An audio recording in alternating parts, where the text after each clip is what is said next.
पूजा और कनिका की शादी एक ही घर में एक ही दिन हुई थी। पूजा गरीब घर से थी तो वहीं कनिका बहुत अमीर थी। शादी के बाद जब सावन का महीना आता है तो गंगा अपनी दोनों बहुओं के लिए खास इंतजाम करती है।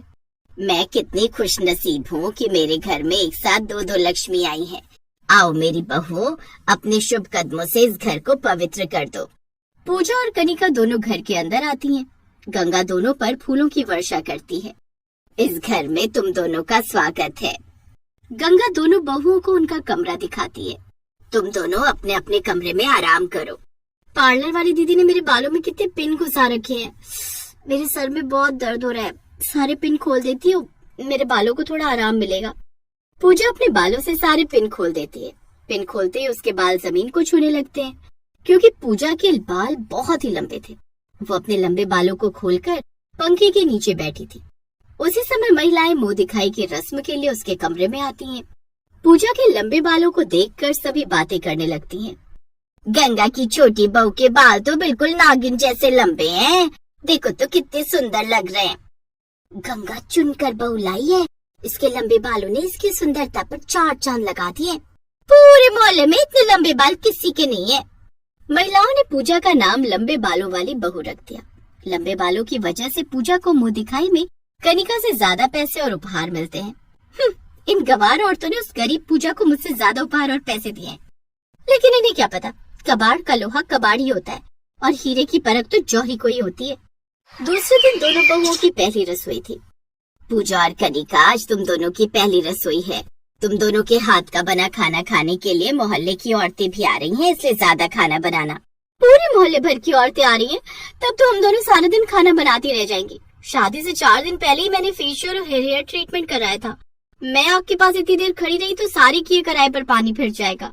कनिका भाभी, आप बस खाने को हाथ लगा देना, सारा खाना मैं बना लूंगी। हाँ, लेकिन जरा अपने बालों को संभाल कर खाना बनाना। मेहमानों की थाली में अगर एक भी बाल दिख गया तो फिर कोई तुम्हारे हाथ का खाना नहीं खाएगा। कनिका दीदी, इसीलिए तो मैंने जूड़ा बना लिया है। खाने में बाल गिरने का सवाल ही नहीं पैदा होता है। तुम दोनों बहस करना बंद करो और जल्दी से खाना बनाना शुरू करो। मेहमान आते ही होंगे। ठीक है माँ जी। पूजा और कनिका दोनों खाना बनाना शुरू करती हैं। कनिका 2 पूरियां तलकर अपने कमरे में चली जाती है। ओह गॉड, मुझसे आपके पास अब और नहीं खड़ा हुआ जाएगा। मैं अपने कमरे में जा रही हूँ।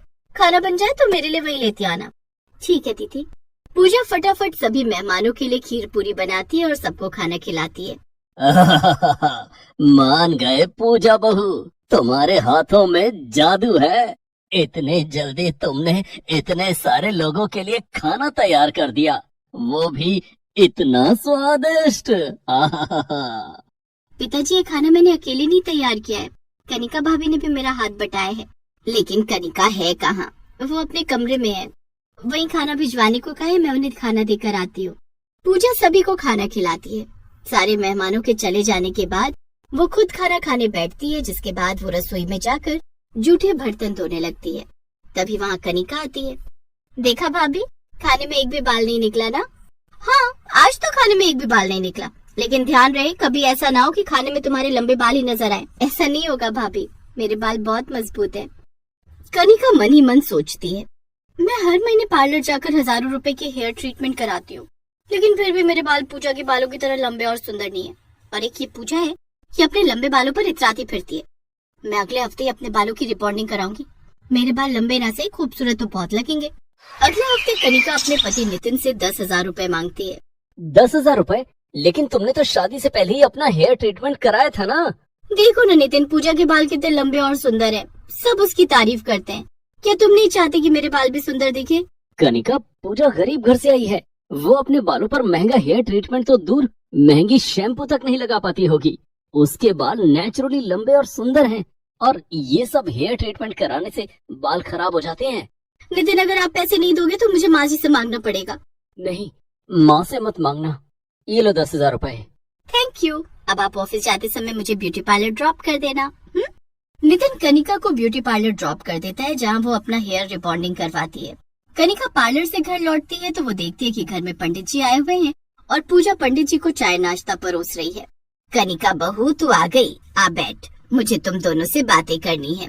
क्या बात है माँ जी, घर में कोई पूजा है क्या? नहीं, अगले हफ्ते सावन का महीना शुरू होने वाला है। हमारे यहाँ रिवाज है कि पहले सावन पर घर की नई बहुओं का अच्छी तरह मान सम्मान किया जाता है। उन्हें उनके पसंद के तोहफे दिए जाते हैं। पंडित जी पत्रा देखकर बताएंगे कि सावन का वो कौन सा शुभ दिन है जिस दिन तुम दोनों को उपहार दिया जाए। ये तो बहुत अच्छी बात है माँ जी। मैं अपनी पसंद की चीजों की एक लिस्ट तैयार कर लेती हूँ। पंडित जी शुभ मुहूर्त निकाल कर गंगा को बताते हैं। वहीं कनिका भी अपनी पसंद की चीजों की एक लिस्ट बनाकर गंगा को दे देती है। पूजा बहू, तुझे उपहार में क्या चाहिए? माँ जी, मुझे उपहार में कुछ नहीं चाहिए। मैं तो बस ये चाहती हूँ कि उस दिन सावन की पहली बारिश हो जाए तो कितना मजा आ जाएगा। दूसरे दिन गंगा बाजार जाकर कनिका के लिए उपहार और अपनी दोनों बहुओं के लिए नए कपड़े खरीदती है। सावन में दोनों बहुएं हरे रंग की साड़ी पहनेंगी तो कितनी अच्छी लगेंगी। दोनों के लिए हरे रंग की चूड़ियां ले लेती हूँ।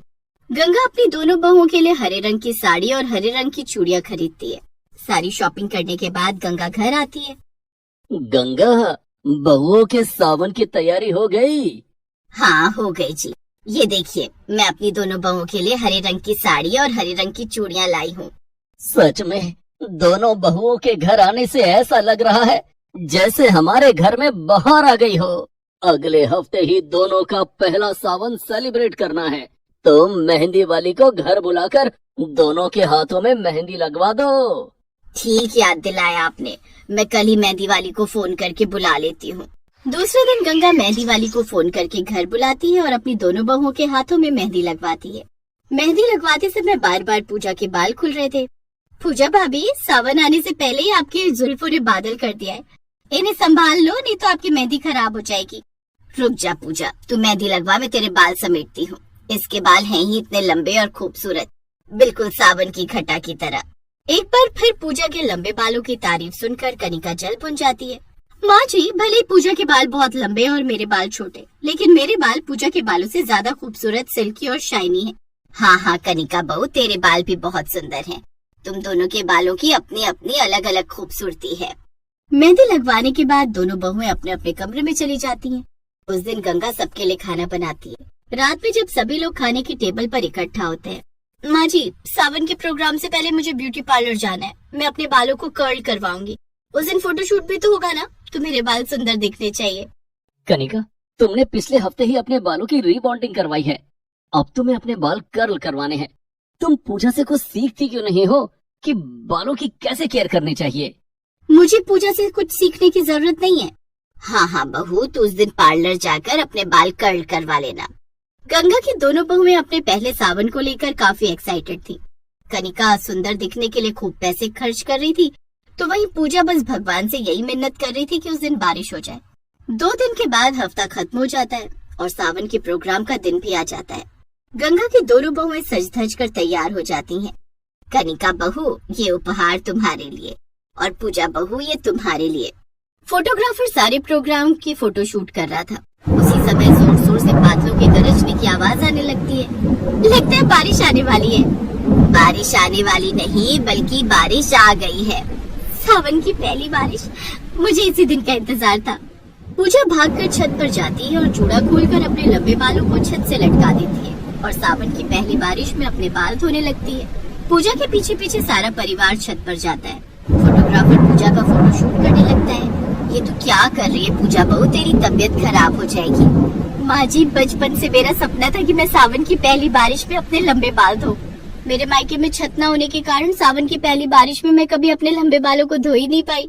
कनिका देखती है कि पूजा बच्चों की तरह मचल मचल कर बारिश में अपने बाल धो रही है और खूब एंजॉय कर रही है। वो मन ही मन सोचती है, मुझसे अच्छी तो पूजा है, ये अपनी जिंदगी खुलकर जीती है। इसे इस बात का डर नहीं है कि बारिश में धोने से बाल खराब हो जाएंगे। बस फिर क्या था। कनिका पूजा के पास जाती है और वो भी सावन की पहली बारिश में अपने बाल धोने लगती है।